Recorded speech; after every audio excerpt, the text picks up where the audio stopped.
So, it's been over a year since Sony has decided to merge Funimation into Crunchyroll. If you go on Google and type in Funimation's name, you can see its platform is still running. That's because there's still some titles that have not made it from Funny to Crunchy. Some people will say that it literally takes a certain amount of time to do that, or it'll happen eventually, just be patient, but after doing research and thinking for a while, I have a question. What if Sony is secretly keeping the Funimation platform alive to make more money? What if that's the reason it's still running? Especially since they're not moving a lot of uncensored titles from Funny to Crunchy, as Sony is a big advocate of censorship. Before we talk more about this, there are a few other issues I want to talk about around this merge. Besides a lack of dubs, mature content, or titles in general from Funimation, one of the problems people have with this merge is that Sony and Crunchyroll recast Kyle McCarley as Mob in Mob Psycho 100, which I talked about in a previous video once.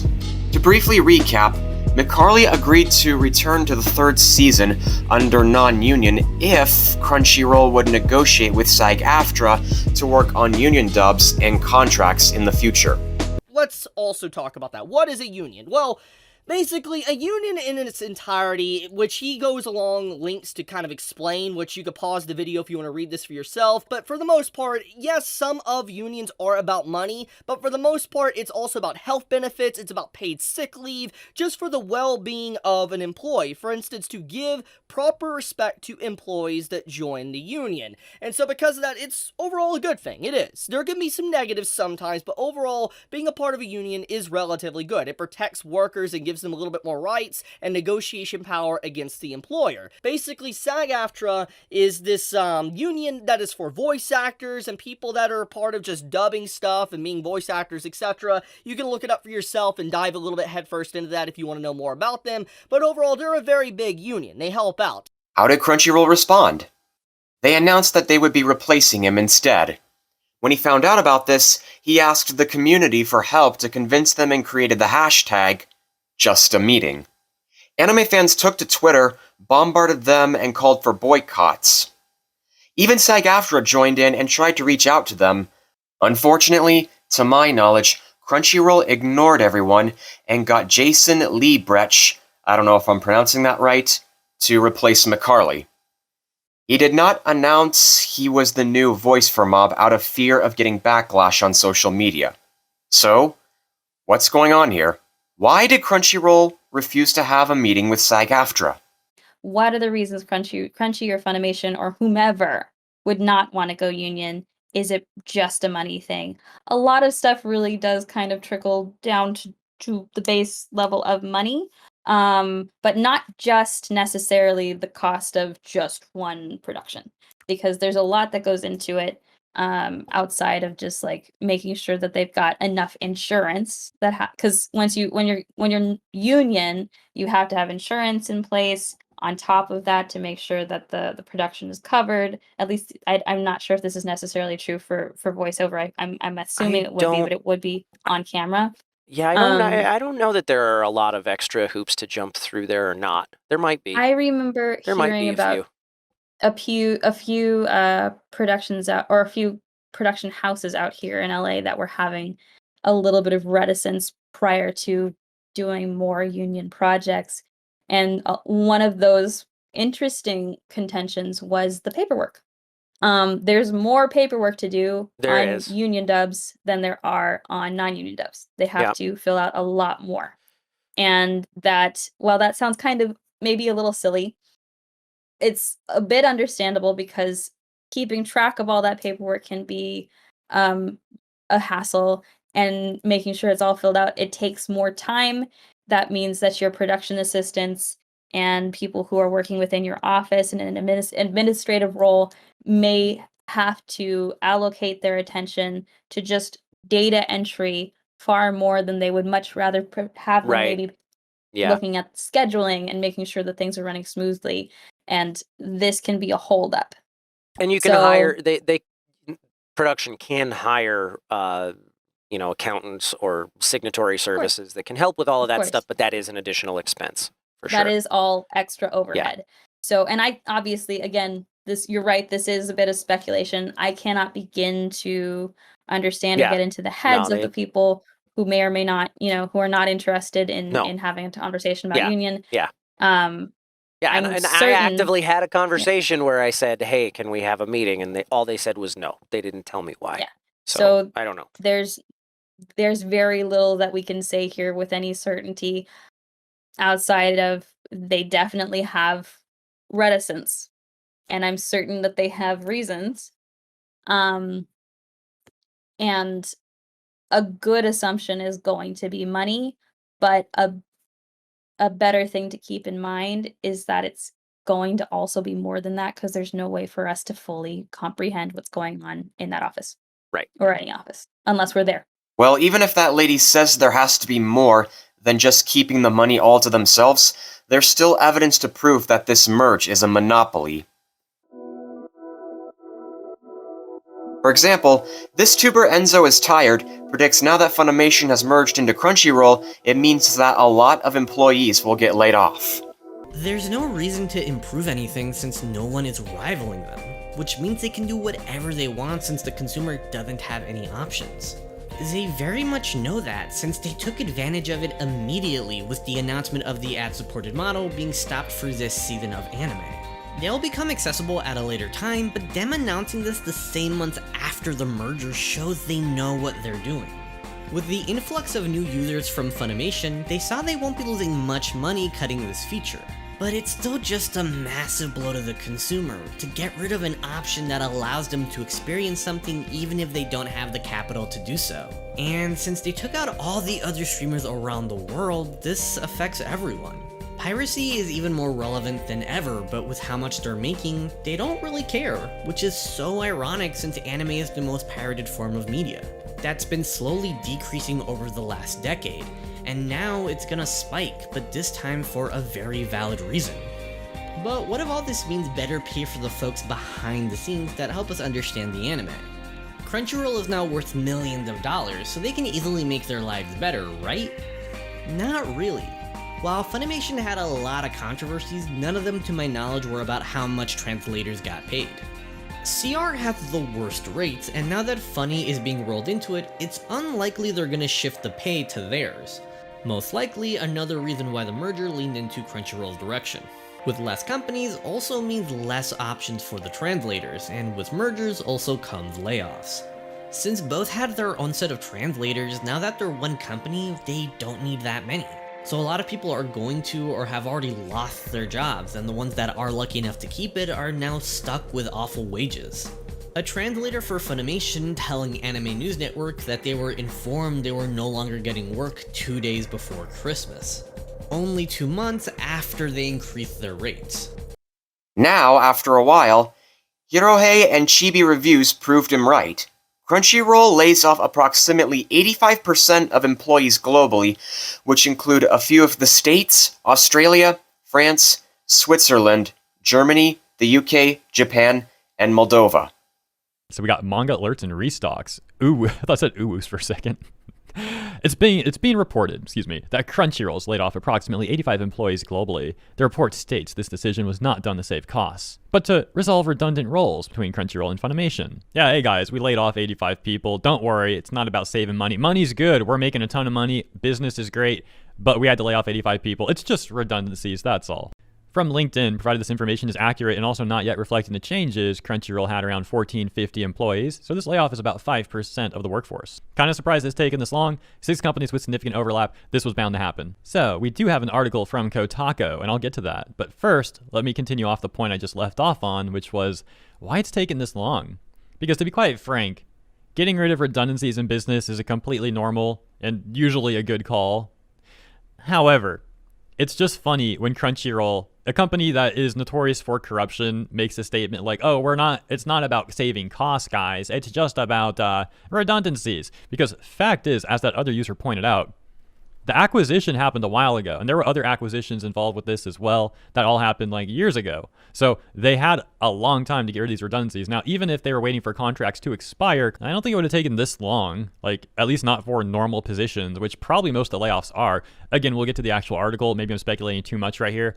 Ultimately, though, knowing how weird Crunchyroll is ran, knowing how much corruption is in that company, and the fact that they literally went out of their way to say, oh, this is not about costs, plus the time frame thing that I mentioned, I'm not really buying it, Crunchyroll. Not really buying it. Now to get to the article itself. Sony-owned anime streaming platform Crunchyroll has laid off a reported 85 staff at different branches around the world, says Kotaku. The redundancies affected Crunchyroll's offices in Australia, as well as the United States, Moldova, France, and Germany. The vast majority of redundancies appear to have come from the company's various marketing and engineering departments. Crunchyroll provided Kotaku Australia with a copy of President Raul Peruni's note to staff advising of the redundancies. Peruni's email cites last year's merging of Funimation and Crunchyroll. Last year's? I think it's like 2 years old now. Am I wrong about that? Hold on.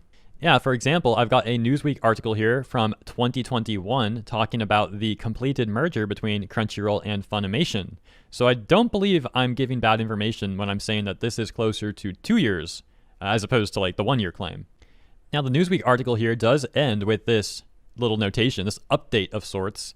This article was updated to include the official announcement that all Funimation titles would be moved to Crunchyroll to make one anime streaming platform. That's like different though. That should not affect the fact that they could have cut redundancies sooner. I'm just highlighting this for fun. You don't got to worry about that. But yeah, I reported on that. I reported on all this stuff going on since 2020, so I'm glad my timeframes were pretty accurate at least. Now, back to the Kotaku article. According to reporting from Anime News Network, it is understood that Crunchyroll management informed staff at an all-hands meeting today that those made redundant will retain their full staff benefits throughout the severance period. Redundancy messages from Australia's staff have been filtered onto social media over the last couple of hours, reconfirming that local marketing staff were indeed affected. Crunchyroll's Australian presence was formerly known as Madman Entertainment. Madman and its parent company Funimation rebranded in 2022. Crunchyroll's local office last year staged the inaugural Crunchyroll Expo Australia in Melbourne. The show was itself a rebrand of the Madman Anime Festival, colloquially known as MadFest. Despite venue capacity restrictions at the MCEC, creating queuing chaos on the show's first day, and some truly inclement weather even by Melbourne standards, the show went on to have a comparatively successful Sunday. At the time of writing, no 2023 dates for the convention have been announced. So we then have a very sarcastic comment right here, essentially talking about how surely this will end up benefiting the workers and not the executives, right? And talks about the merger between Crunchyroll and also Funimation. And then we have a response here where this person says, the unregulated capitalism at work. So once again, I have to point out that people that try to make some sort of anti-capitalist take just don't even know what they're talking about. I will gladly criticize capitalism. It has a lot of problems. However, at least be like factual in what you're saying. The issue here is not that it's unregulated. The fact is there was like a multi-month long antitrust investigation from the government, which I believe was the DOJ, again, as I said earlier, into this merger, into this acquisition. It was regulated. The issue is that the government sucks at its job. So again, I think capitalism has plenty to be criticized for. For the record, I think there's also plenty of good that it does, but also plenty of bad. Okay? The issue I have with, as I already said, I think you get the point. The issue I have with so many of these people that make anti-capitalist takes on social media, though, is that they literally don't know what they're talking about. And then they try to give the government more power when the government's full of corruption, and the government very well have made the issue to begin with. So it's like, come on now. When you see this number, 85 employees, there's two ways you're going to take this. You're going to say, wow, that's not a lot of employees, or, that is a lot of employees. And so let's kind of get into the deets, let's talk about this, etc. So before these layoffs happened for Crunchyroll, they had 1,400 full-time employees prior to layoffs. And obviously, this is probably the first wave of layoffs, and it's probably going to continue for a while now once more information comes out. But let's get into why this is happening and what is going on here. So basically, this article talks about, Crunchyroll's layoffs, etc., and where they were laid off at. For instance, the United States, Moldova, France, Germany, and Australia, and primarily affected the company's marketing and engineering sectors, which I think that's not a good idea. I mean, there definitely needs to be better engineering engineers on the Crunchyroll site. I'm just going to keep it real. I've talked about this in the past with just how you were kind of playing, maybe a loot box, so to speak, with Crunchyroll servers sometimes. Like if I load up the app, let's say on my phone, or I load it up on my computer, or if I, try to watch on my Xbox or something, sometimes just Crunchyroll refuses to load. Crunchyroll's site obviously has a lot of issues, and the fact that they kind of laid off some engineering sectors of employees, that's like, I don't think that's probably a good idea. I want to keep it real with you. But anyways, let's read this article. Let's get the full details before I dive any further. So basically, Crunchyroll's president, Rahul, informed staff about the layoffs in an email on February 16th. The email cites the integration of the Funimation and Crunchyroll teams as the reason behind the terminations. At an all-staff meeting on Tuesday, Crunchyroll leadership informed employees that those who were laid off will continue to receive benefits throughout the severance period. Multiple sources cited that the decision was not a cost-saving measure, but rather a matter of resolving redundant roles.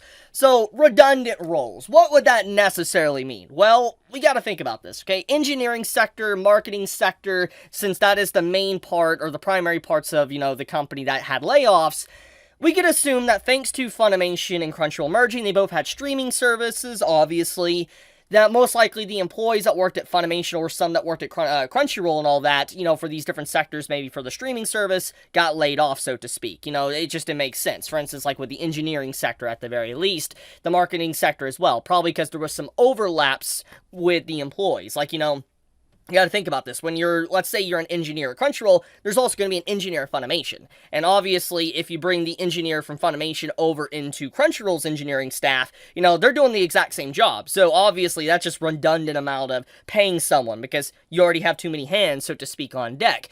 Whoever those employees were, be it translators, engineers, or producers, they need those jobs. Sure, they will probably find new ones in the long run, but keeping Funimation as a whole separate from Crunchyroll and having a job there keeps the world and their lives going. The third issue is Crunchy's Anime Awards voting. People have been recording themselves voting for their favorite titles, genres, and Japanese as well as English voice actors, but I have a question for you all. How frequently have you voted on their website? How much have you voted on Twitter? If you've seen your favorite titles or voice talents over and over again, how many? If you can't remember how many times you've done that, you should probably ask yourself, what's going on here? The answer is they're clickbait. For those of you who don't know what the meaning of that word is, I'm sure most of you do, and I'm just saying that to make a brief description. It's internet content that attracts attention and sparks curiosity in viewers to get people to click on links, buttons, or submissions. Usually they're ads that have no worth or usefulness and just get you to spend your money on them. From the research I've done, one of the 3 most common telltale signs of something that's clickbait are titles of, "You'll never believe this, insert product here," "How to achieve results with this one weird trick," "They didn't know about that, then this happened." In Crunchyroll's case, that means daily voting on their site and Twitter. It's a marketing thing they use to make earnings. Where did I learn from this? Andrew from the channel of Otaku Spirit. Everybody is super excited about who will win the Anime of the Year for fall 2021 to summer of 2022, which is the awards of 2023.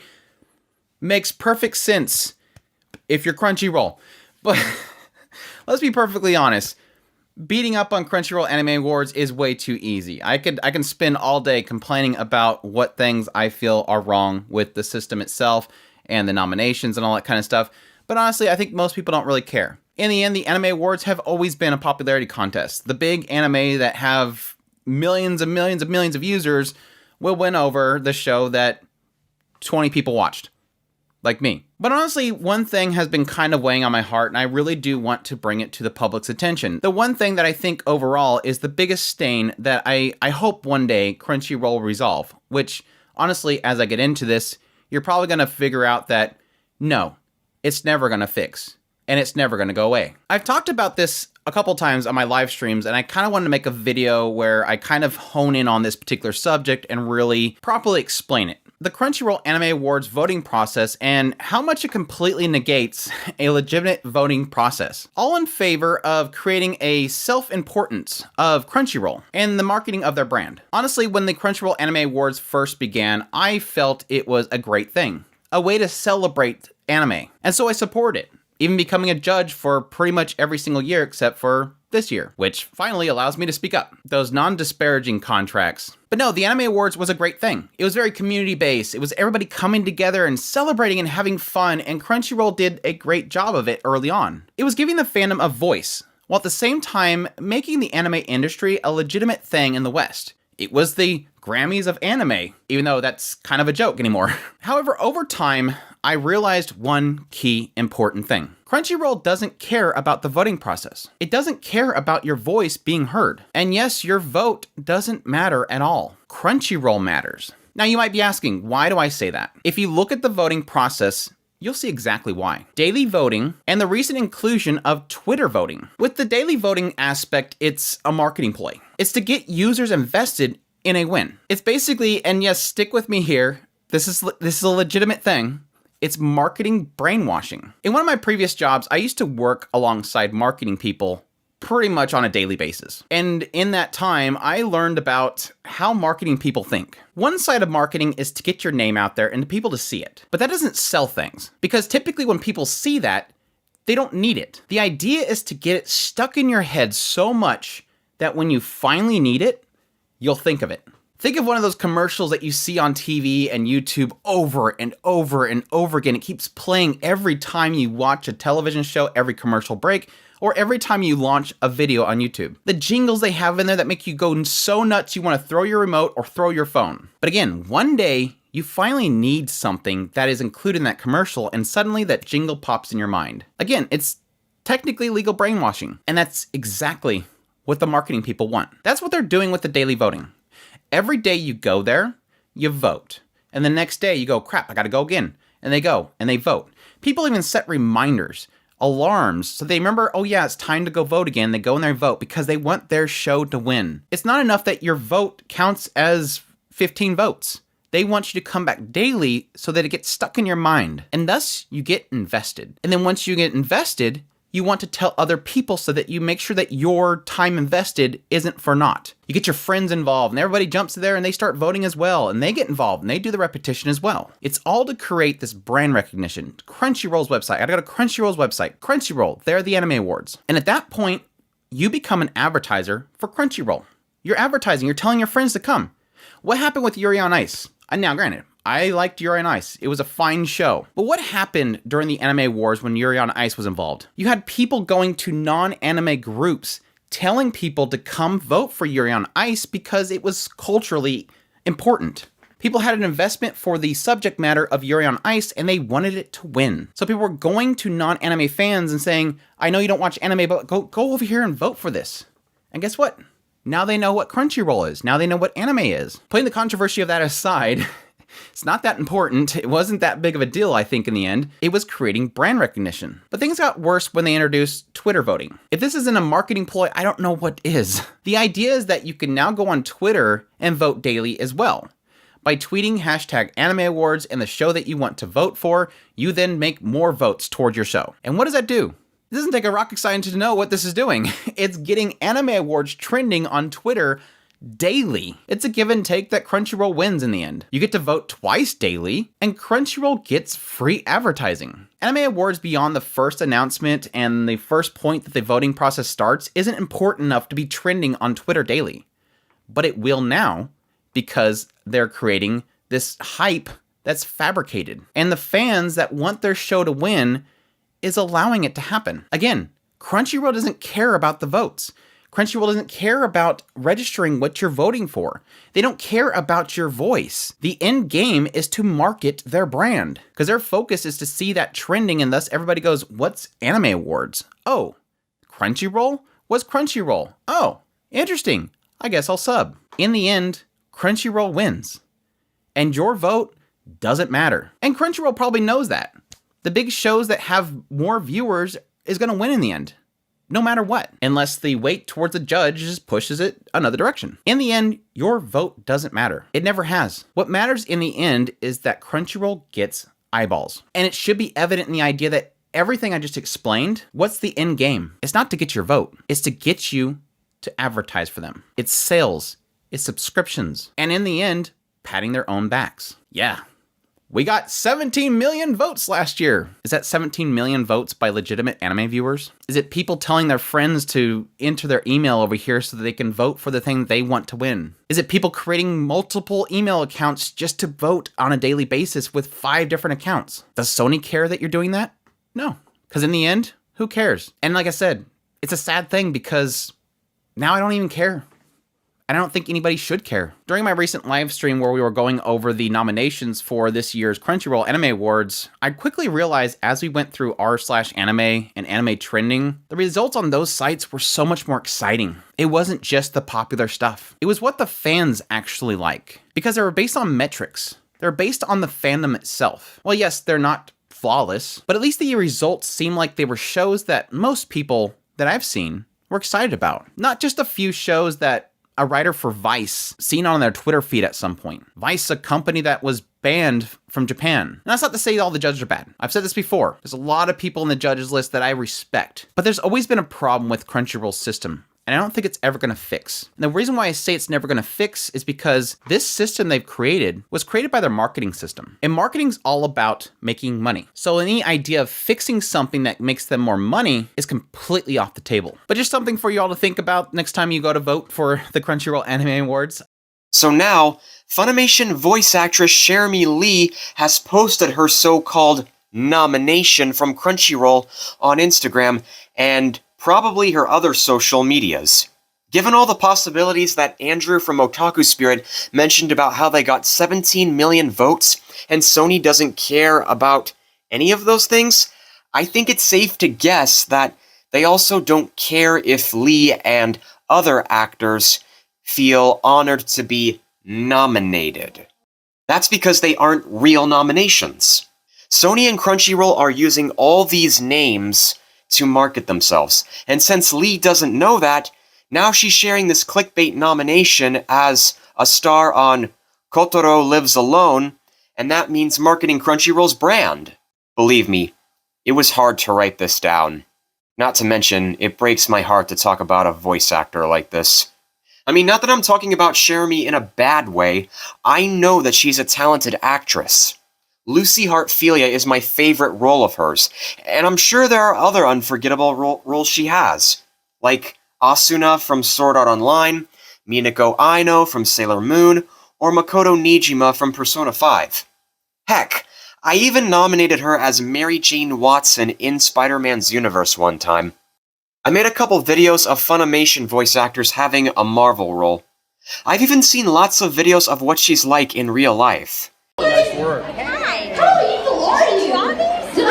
We're saying you were a cartoonist. This is fantastic. It doesn't, I just like disclaimer, if you don't have a Valentine, we love you, you are loved. Just like, please love yourself, take time to appreciate yourself. It's something that I have been working on for my entire existence. And it is very important. Also, I have candy for you. Hey YouTube, we're here with Jeremy Lee. Yay! She plays Sailor Venus from Sailor Moon, and she's going to be giving us her star power transformation. Good? Ready? Let's do it. Venus Star Power Makeup! Yeah, nice. She's very kind and lively, just like a Dure. What I meant before was, I don't like talking negative about a nomination of a voice talent I really like. I can imagine what it's like to be honored or excited when you're nominated into something. But, according to Otaku Spirit, Crunchyroll is using titles, genres, and now names of VAs to market themselves on daily voting, using Twitter and their platform. If Sony doesn't care about what viewers do to vote, then people might as well stop. All they want is just our money.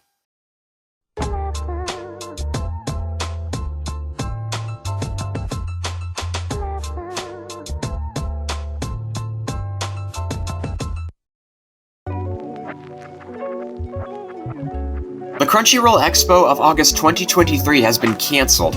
Apparently, according to articles, they cancelled it so they could focus on expanding expos and festivals around the world. If you don't know what Crunchyroll Expo or CRX is, I say this because who's to say who never heard of such, is a 3-day event that takes place in San Jose McEnery Convention Center. It started in 2017 at the Santa Clara Convention Center, then moved to the former a year later. First, they were partnered with Left Field Media, then ReedPop. It was cancelled in the year of 2020 and the following, which was understandable due to the COVID pandemic. But since the merge with Funimation, they cancelled yet another event. Again, most articles say it was to expand their expos and festivals worldwide. But what does Tristan from Glass Reflection have to say about this? Crunchyroll has announced that its yearly expo for the year of 2023 is cancelled. Thank you for your support, they say. This year we have decided to hit pause on CRX in order to focus on attending a growing roster of expos and festivals around the world. Here's the thing though, they were already doing that. My understanding was that the reason that they made CRX was so that they would have full control over a convention rather than just sponsoring one and hoping for the best. So why did they cancel it? Like Crunchyroll Expo had the highest percentage of like Japanese guests of any major con in North America. Did they all get tired of going to wine country or something? And as I'm sitting here recording this, they still have the tweet live that says, hey, this is happening in August. So what does that mean for the people who have booked flights, booked hotels? Well, as far as Crunchyroll's concerned, sucks to be you. According to this guy, Crunchyroll was already expanding their expos around the world, even at the same time of growing a con in the US. So why are they saying that? Is it to cover up the real reason they canceled this? Did Sony actually not expect CRX to cost so much money that they decided to call it off to reduce expenses? Or is it a direct prank to con a lot of people? I'm not an expert in this, I don't really know what's going on, but I bring this up because anyone who knew Crunchyroll was already planning to expand these events at the same time of running one in California would likely get suspicious about what's really going on. So I guess people still use their platform because they take what articles said for granted.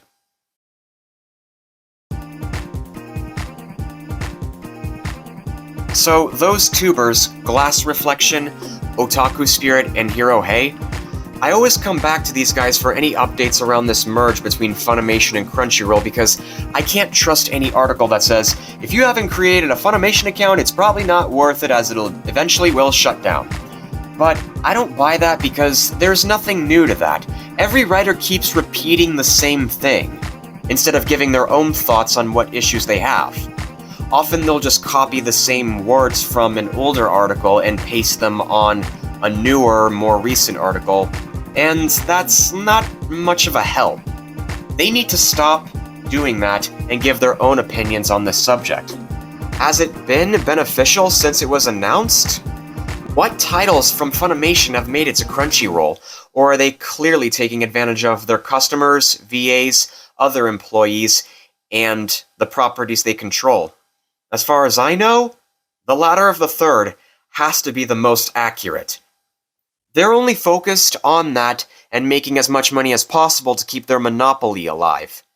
The most recent up-to-date videos from any of these tubers regarding Crunchyroll are, first, Tristan from Glass Reflection reporting some average meh kind of news, showing that they keep expanding their brand all over the world and are willing to report this to anyone who will listen and take it as exciting news.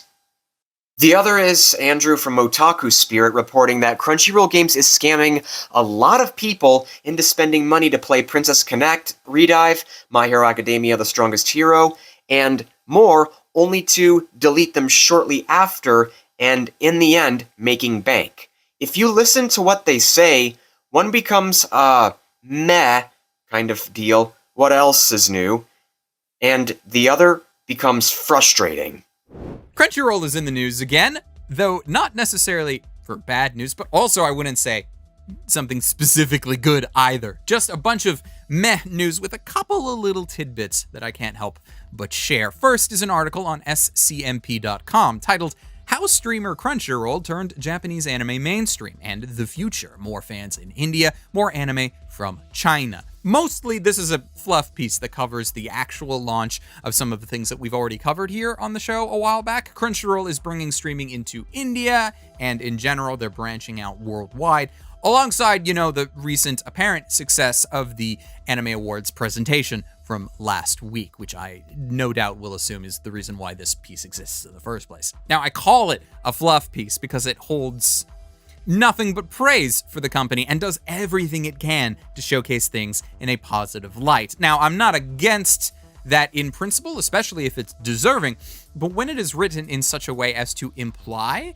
that the company can do no wrong, that's when I get super skeptical. From this particular article, though, the most interesting quote doesn't actually get discussed at all, because it was literally the last thing written without any additional context. I think anime can come from anywhere, says Crunchyroll's current CMO. And there are a lot of quotes in this article essentially saying that Crunchyroll is trying to break out anime into the mainstream far more than what anime has been able to do on its own, that they are trying to combat this, I think it might be accurate to call it the boomer mentality of anime, that it's just children's cartoons from Asia that have no real actual merit. But this quote itself just seems really weird to me, because it's going to end up reigniting a long-standing debate on what is anime. And I honestly don't want to get into that argument anymore personally, because I feel like, at least in the circles that I frequent, this debate has been done to death. But for the Crunchyroll CMO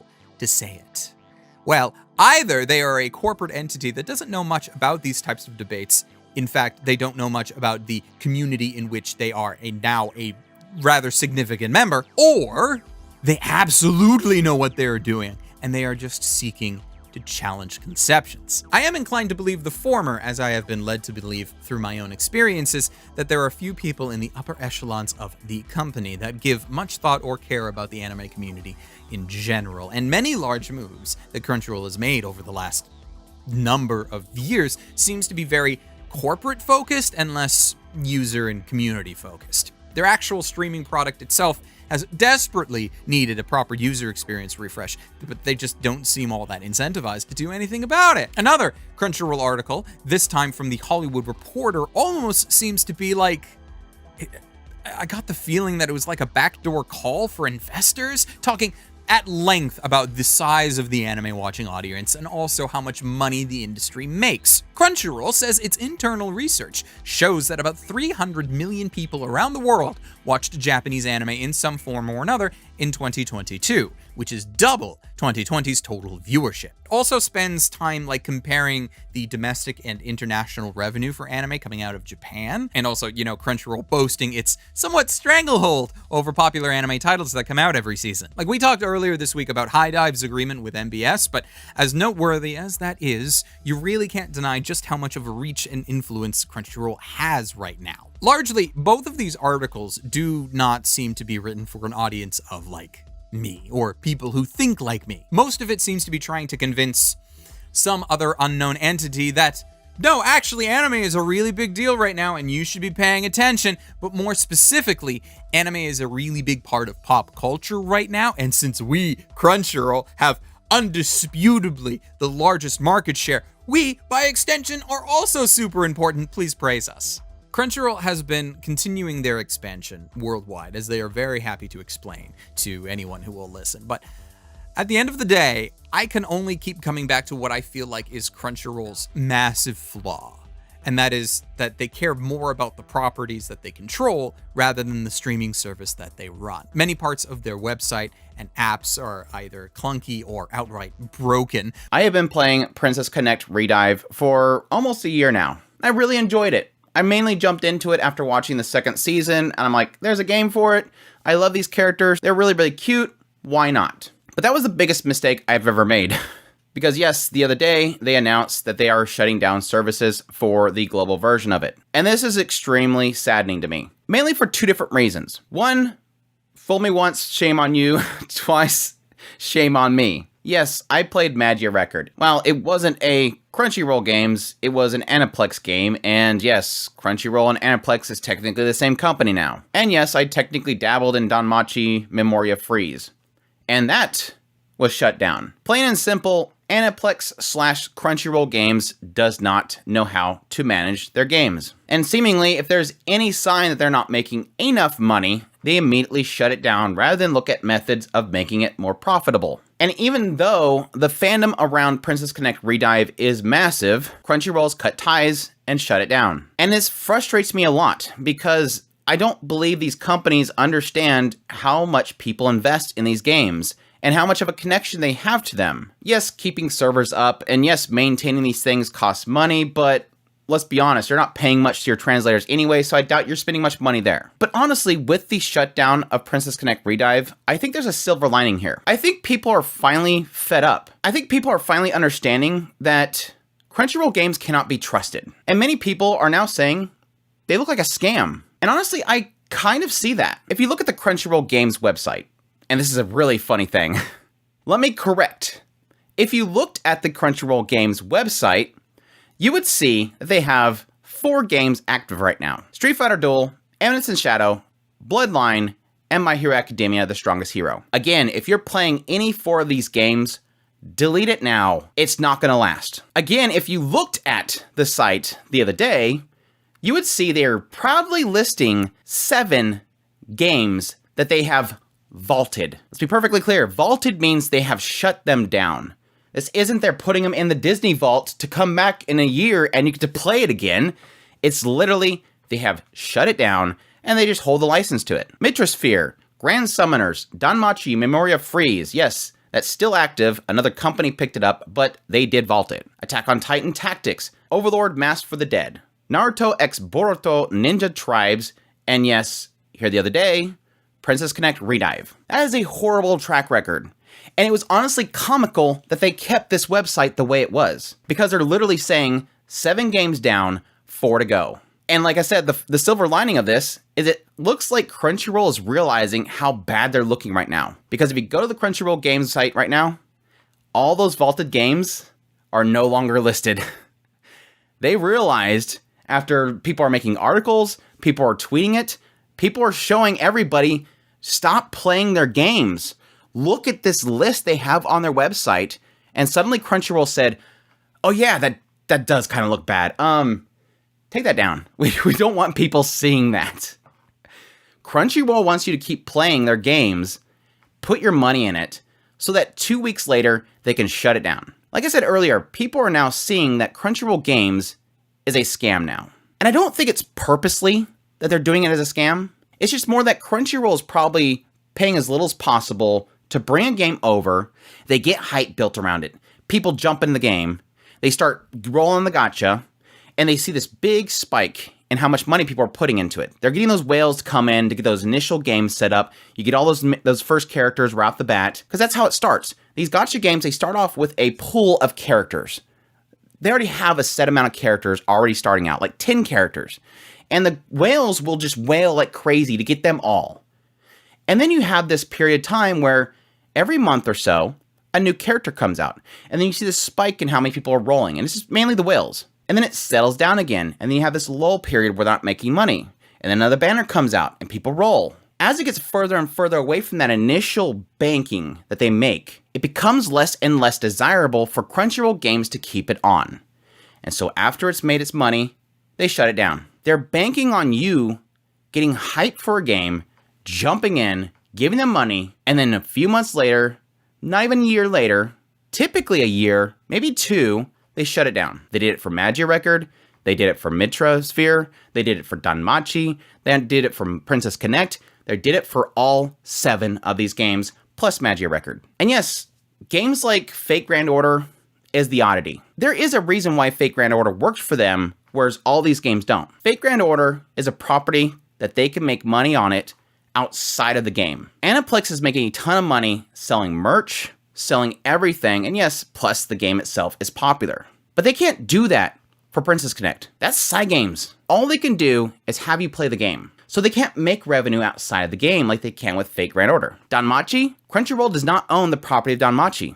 They can't make money outside of that. Grand Summoners, Mitrosphere, all the same thing. Their revenue has to be purely in the game itself. And again, if it doesn't make enough, they shut it down. It's time to wake up. Gacha games in general, yes, are there to make you spend money into digital items that will eventually disappear. I'm not denying that. Genshin Impact will eventually shut down. Fate Grand Order, I know it's shocking here, will eventually shut down. Every mobile game shuts down eventually. Some just last longer than others. But there is a core problem here with Crunchyroll games. They're not even giving it a chance. And there's a bigger issue here, honestly.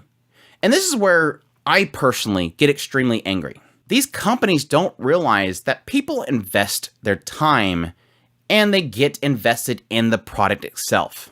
There is a lot of people that play Princess Connect and they love the franchise. They love the characters, they love the stories, and they have given so much of their time to build their characters up.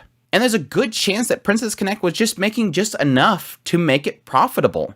And maybe it did dip where it wasn't making money, but rather eat that loss and wait for it to come back up, do more advertising, figure out other ways of monetizing it, maybe increase the cost of certain things, all to keep it going a little bit longer so those that invest their time and their efforts in playing the game can continue to play it.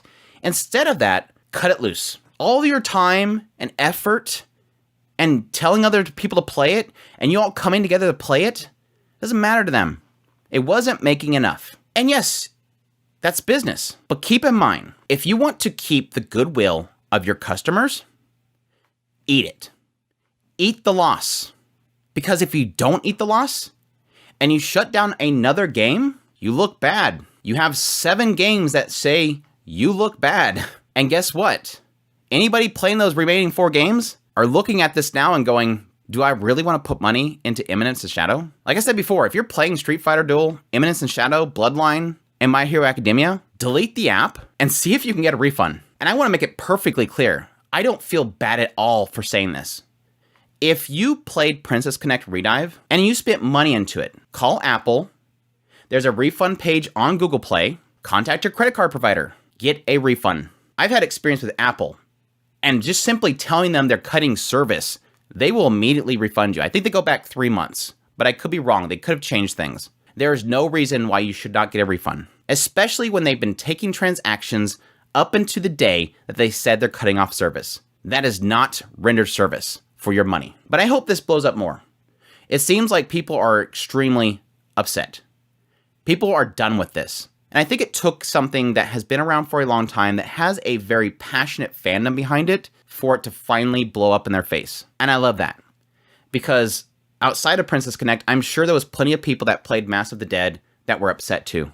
I'm sure there was tons of people that played Danmachi, but thankfully got picked up by another company that were upset as well. Shoot, I heard a bunch of people about Mitrosphere apparently was a big thing, and they're super mad about that. Don't let them forget this. Contact Cygames. Ask them to pick up Princess Connect Redive. And I think it's also good to let these companies know to not let Crunchyroll games touch them. Yes, they're probably going to take the money either way, but some of these companies might say, yeah, you guys got a bad track record, and it's hurting the fandom behind us. Because I think that's the biggest stain for Cygames themselves. They let Crunchyroll games take their game, and they ruined it. I think it looks bad on them because the success of Princess Connect Redive, the mobile game, was probably netting them a lot of sales of figures and merch. And now they're going to lose that. One final thing I want to say, and this is directed at Crunchyroll games. This hurts you more than you think it does. I played Danmachi and I played Magia Record. And I put a lot of money into both of those. When you shut them down, guess what that tells me? Don't spend your money on their games again.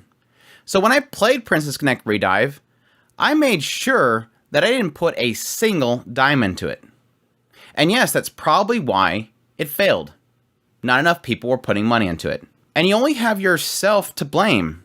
Because why didn't I spend money on Princess Connect Redive? Because you burnt me 2 times before. Why would I put money into your new game? Any game you bring out going forward will fail because nobody trusts you. But I can go on and on and on.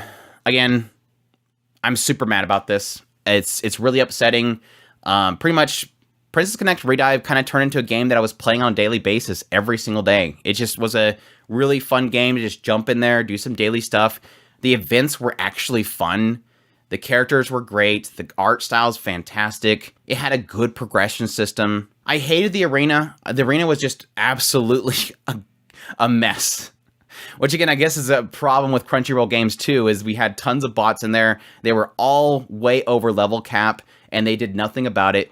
It was all probably a sign that they weren't going to do anything to fix it because they were planning on shutting it down. But again, they kept releasing banners. I mean, up until the day that they shut it down. I'm getting into it again. But yes, it's RIP. Really sad to see. I told all my clan members, take care, guys. Thanks for the clan. Just kind of heading out. It's sad. It is really sad. It's a really sad day for Princess Connect fans. And honestly, a wake-up call to everybody to Crunchyroll games. I said it before. I'll say it again. If you play Crunchyroll games, delete it, get a refund, walk away. They are not worth your time. They're looking for a quick buck, and they shut it down. But anyways, I hope you guys enjoy this video. I know it's different than my usual. I do anime. I don't really have much to say about these two, other than I guess I'm glad that I don't have a Crunchyroll subscription. Otherwise, once I found out about these things, I would have canceled it, because I don't want to pay them to take advantage of me.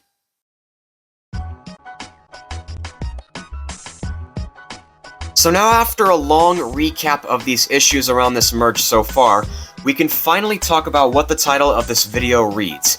Is Sony secretly keeping the Funimation platform alive to make more money? That's the question of this video, and so here's my take.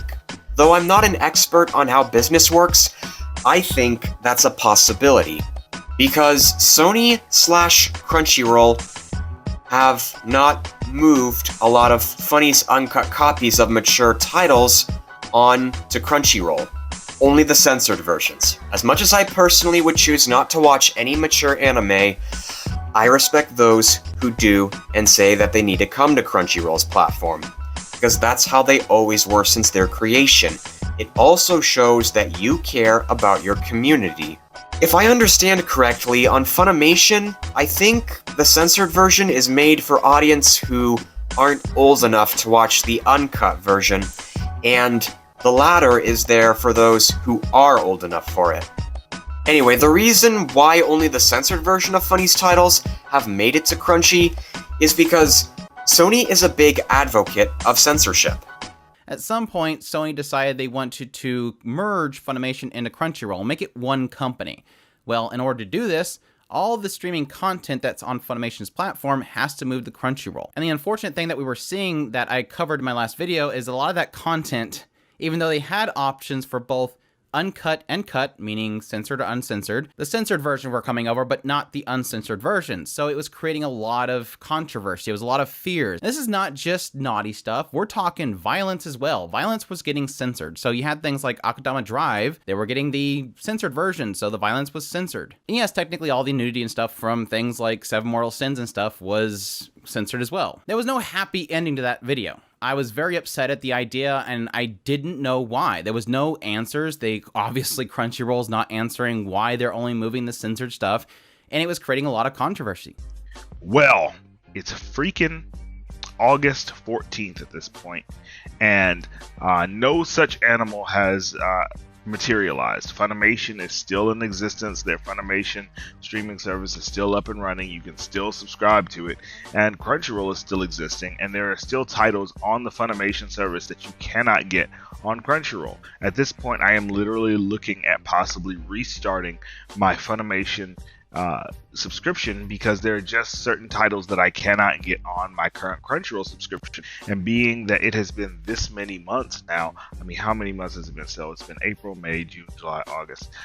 So it has been 5 months since the announcement, and yet it seems almost that no progress has been made. In addition, a lot of the progress that has been made in moving some of these titles over has been that the censored versions of certain series have been brought over to Crunchyroll, and instead of the actual uncensored, uncut versions that were on Funimation. And it's kind of getting irritating, because I don't know if this is a trend or not, but in the last few years, Sony as a company has been seemingly big into censorship.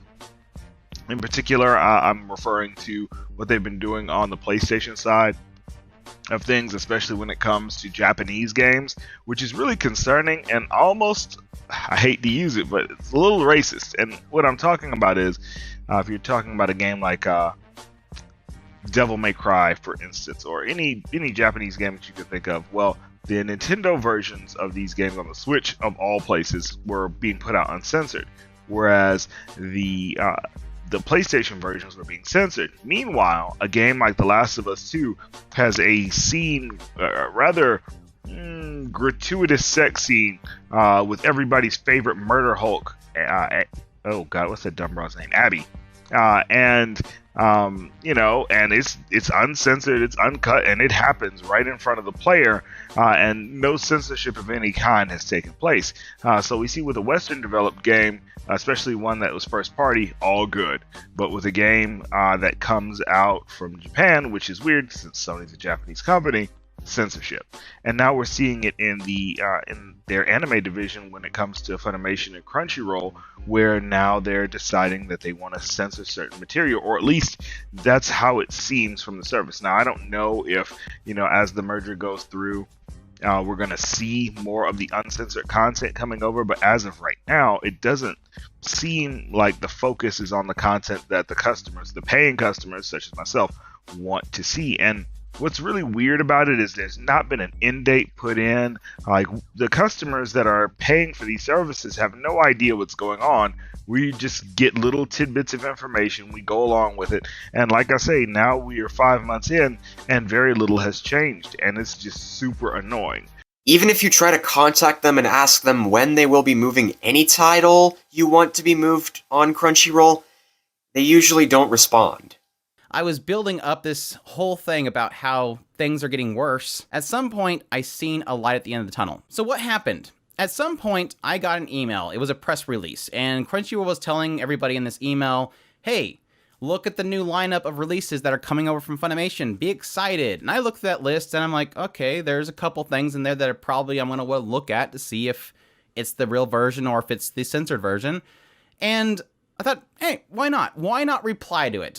What could hurt? The worst thing that could happen is they don't respond to me. Well, I was actually surprised that they actually responded. My response was, do you have any word on when or if Crunchyroll will be moving the uncensored content from Funimation? I noticed that most of all versions moved over already have been censored. Akudama Drive, My Girlfriend is a Gal, Azur Lane, Seven Mortal Sins, etc. If they will be moving this content over, how will they be handling it on the site? Obviously, the question there being, they don't have selections in the player, it's all separate seasons. And like I said, I got a response, and I was very shocked when I seen this email. It says, hi Andrew, we'll investigate and report back. Crunchyroll subscribers over 18 can peruse mature gated content for a variety of series, but we'll look into the status on the titles you mentioned below. Sadly, shocked to nobody, never got a follow-up. Now, I did try to contact them again to give a follow-up, and again, no response, to a shock to nobody. My assumption here is that whoever is sending out this stuff is part of the PR team, and they have zero control over what gets moved and zero control over the decision making there. They probably went to them and said, hey, this guy is asking about why the uncensored stuff's not moved, and they said, we're not doing that, don't reply to it. And that was probably the end of it. So, combine that with Sony's support for censorship only, and their concentration on their brand and properties rather than their platform as a whole, that's when you have to ask if Sony could be keeping uncut titles along with other series and dubs exclusive to Funimation so people can come back to watch those titles, especially since they're now merged in with each other. For example, you want to watch Moonphase? Available only on Funimation. Want to watch the One Piece dub? Available only on Funimation. Want to watch the whole series of Black Butler, dubbed or subbed? Available only on Funimation. Want to watch the second season of Snow White with Red Hair, dubbed? Available only on Funimation. These are the titles, dubs, and stuff that are still on Funny but haven't transferred to Crunchy so far. I'm sure there are still plenty. If there's anything you want to add, please do in the comments section. Whatever article or Reddit users say about, oh, it'll happen when it happens, just be patient, that's not really helping, considering their focus is to make as much money as possible to keep their monopoly alive as long as possible. It's been more than a year since Sony announced what Funny and Crunchy would be doing together, and these YouTubers I keep referencing continue to show that this keeps getting worse as the years go by. They, and a lot of thinking, are the reason I've learned how business people can take advantage of customers. If you're curious or stressed about not understanding what's going on and why you can still subscribe to Funimation, this is why. Sony is keeping Crunchyroll as a primary platform for the basis of popularity and Sony's support for censorship, and Funimation as a secondary platform for other content exclusively to make more money. In this scenario, if you want new anime, you need Crunchyroll, but for full versions of older anime, you need Funimation. So, business-wise, they know what they're doing. It's not that it takes literally so long to bring a title from Funny to Crunchy. Remember that Otaku Spirit claimed that the guys in charge of the merge is not focusing on that. It's that their focus is on the properties they control, and one of them is using the Funimation platform for exclusive titles that they aren't moving to Crunchy to profit more. So far, that's a total of 5 things Sony and Crunchyroll have engaged in to make more money, now that they're a monopoly. First, they keep Funimation's streaming service alive, with some remaining titles Crunchy is lacking. Second, they recast Mob's role in the English version of Mob Psycho 100, as they don't want to go union and go non-union only. Third, they use popular names of anime titles and voice actors on their anime awards voting for clickbait nominations to market themselves. Fourth, Sony apparently didn't know that CRX 2023 would cost even more money, so they cancelled it despite already planning expos and festivals worldwide. Either that, or that could simply just be a scam. Finally, they engage in another scamming behavior with Crunchyroll games, by throwing out titles, creating hype, baiting for money, and after a month or so, they remove it. Will they come up with yet another strategy? If so, what? Who's to say, but what can the customers do to make them stop? Cancel your Crunchyroll subscription. Boycotts are the only way to make them listen to do right for the customers. They throw out anything they can to market and profit. And as long as you pay for it, they will never fix any issue one has with their platform, or maybe even bring Funimation back to what it once was. At the end of the day, I can only keep coming back to what I feel like is Crunchyroll's massive flaw. And that is that they care more about the properties that they control rather than the streaming service that they run. Many parts of their website and apps are either clunky or outright broken, but since the money keeps flowing and even the income just keeps getting larger and larger with every passing year, why would they bother to fix it? No Crunchyroll executive is going to watch this well, first, at all. But even if they did watch this video, my complaints don't matter because fixing their apps and their website won't necessarily make them more money, but it absolutely will cost them a lot of money. True, no one from Crunchyroll, not to mention Sony, will watch this, and because they profit so much, they don't care what I say. That's where I come in and make a video backing up every piece of info I've gathered and give viewers something to think about. These tubers I look at give me something to think about. I pass their wisdom to others. That's how they consider boycotting, right? Well, that depends on the person, probably. What I mean is, I think another thing that's not helping are the customers who are still paying for this service, despite the problems. Those articles I mentioned about being patient and stuff, I think a lot of average viewers take these for granted because they don't know how business works, not to mention how business people can take advantage of them. And even if they did know, they're probably afraid to take a chance at boycotts. Maybe because it doesn't guarantee bringing Funimation back. But there are other results that make boycotts more risky. The minute they spurn Crunchyroll, their dream of having 2 separate libraries into one hub will come crumbling down. That, or worse, maybe the company could take it as they're being told not to produce anime in the West at all. No dubs, no new titles, nothing. And if that is so, then for the customers and the company, they can't accept people like me being in any of these shades of purple. You either pay for Crunchyroll because you want to watch anime, or not at all.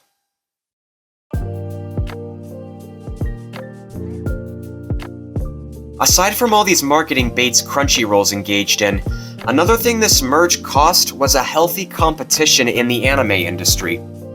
This is when businesses work to reach their goals, and it incentivizes them to attract consumers through lower costs and higher quality products.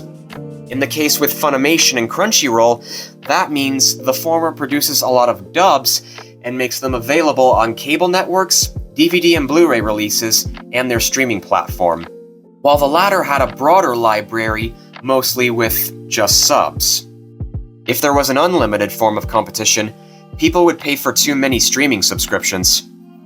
There needs to be a balance between having limits regarding which platform to watch, while at the same time having various options of which titles to watch. And the competition between Funimation and Crunchyroll is a perfect example of that. Or how about this? Marvel and DC Comics. I think they're another example of this dynamic. DC had a lot of fictional worlds like Gotham City with Batman and Metropolis with Superman, whereas Marvel always brought their characters more into our world. For instance, Captain America went up against the Nazi Führer, Adolf Hitler, while Spider-Man's powers are based on scientific logic of a spider. If one wanted to go for a superhero with a dark and serious tone, Batman applies to that. Want a superhero that's more lighthearted and fun? That would be Spider-Man. Over the years, Marvel and DC have coexisted and still continue to compete in the superhero film industry without trying to be too much like the other. But let's get back to Funimation and Crunchyroll. With all these money grab moves we've addressed, they have to be proof of a monopoly taking advantage of the customers. Otherwise, I don't know what this is. Not to mention Otaku Spirit reporting Crunchyroll games being a scam. Once I saw that video, I decided that was the last straw for me. No Crunchyroll subscription. I mean, I never had one, but I was always wondering if this merge was getting worse as time kept going on. Then, Andrew here posted this, and I knew something really had to be going on. Again, that's the last straw for me, but if not for others, I don't know what will be. People really need to think about it and start boycotting them. I know what I said about people fearing of engaging and such, but it was just a guess. Maybe I'm wrong. Maybe more people are considering boycotting than I expected. Maybe it will benefit bringing Funimation back. One thing's for sure. Either way, Sony and Crunchyroll will at least start to listen, let go of this monopoly, and do right for the customers when you do boycott them. So, has this video given you something to think about? How do you feel about my theory about Sony keeping Funimation for more benefits? What do you think about CR's gaming scam? Are you fed up with their clickbait anime voting? Are any of these the last straw for you? Are you considering canceling your subscription? Let me know what you think in the comments, and I'll see you in another video. Next time on this channel, drawing myself into anime, Fairy Tail.